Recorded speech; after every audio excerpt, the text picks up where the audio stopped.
ডাক্তারের সংকটের কারণে আমাদের রোগীর শেষ কাঙ্ক্ষিত সেবা পাচ্ছি না।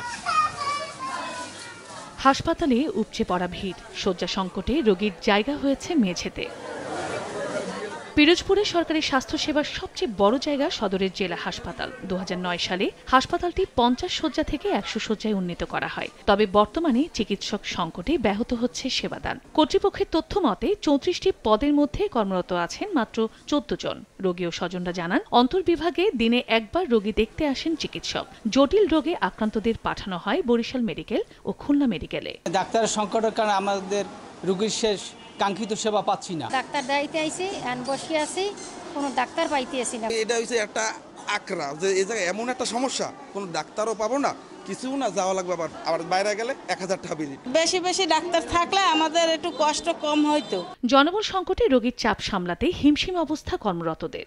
আমাদের 100 বেডের হাসপাতাল প্রায় সময় নিয়ার অ্যাবাউট 200 পেশেন্ট ভর্তি থাকে। ফলে হয় কি যে আমরা পেশেন্টগুলোকে যে আরও নিবিড়ভাবে চিকিৎসা দিতে আমরা অনেক ক্ষেত্রে পারি না।